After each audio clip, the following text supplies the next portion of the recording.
Thomas and Percy are good friends, but sometimes Percy teases Thomas about being frightened, and he doesn't like that at all. One evening, he was dozing happily, but Percy wanted to talk. "Wake up, Thomas. Are you dreaming about the time you thought I was a ghost?" "Certainly not. Anyway, I was only pretending to be scared. I knew it was you, really." Percy went on teasing him. "I hope the guard leaves the light on for you tonight." "Why?" asked Thomas. "I quite like the dark." "Oh, really?" exclaimed Percy. "I am surprised. I always thought you were afraid of the dark. I wonder why." Thomas decided to say nothing and went to sleep instead. Next day, Sir Topham Hatt came to see him. "I would like you to go to the harbor tonight. You have to collect something rather unusual." "What sort of something?" asked Thomas. "Wait and see," replied Sir Topham Hatt. Meanwhile, Percy was moving freight cars into a siding. Henry arrived with his goods train. The signalman changed the switches, and Percy waited on the siding until Henry had steamed by. Then there was trouble. "The switches are jammed," called the signalman. "I can't switch them back for Percy. The workmen will have to mend them in the morning. It's too late now." Said Percy's driver. "I'm sorry, Percy, but you'll have to stay here for the night."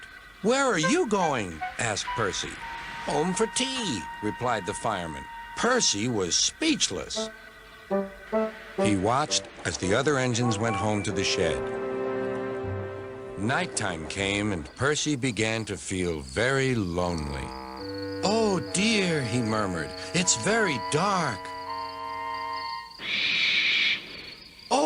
Oh, what's that?" It was only an owl, but Percy didn't realize this. "Oh, I wish Thomas were here too," he sighed. Thomas was waiting for his mysterious load at the harbor. Suddenly, there it was. "Cinders and ashes," cried Thomas. "It's a dragon." "Don't worry," laughed his driver. "This dragon is made of paper.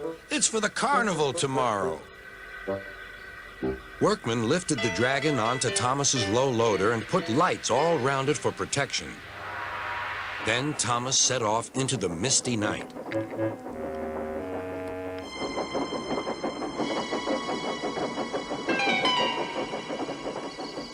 Percy was asleep on his siding and had no idea that Thomas was approaching him.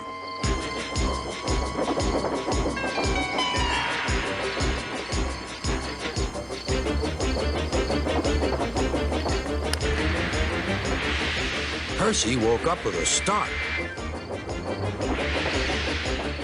"Help!" cried Percy. "I'm not going to open my eyes until my driver comes." Next morning, the switches were mended, and Percy puffed back to the junction. Gordon was just about to leave with the express. "You'll never guess what I saw last night." Gordon was in no mood for puzzles. "I'm a busy engine. I don't have time for your games." "I've seen a huge dragon. It was covered in lights." Gordon snorted. "You've been in the sun too long. Your dome has cracked." When the other engines heard the news, they laughed too.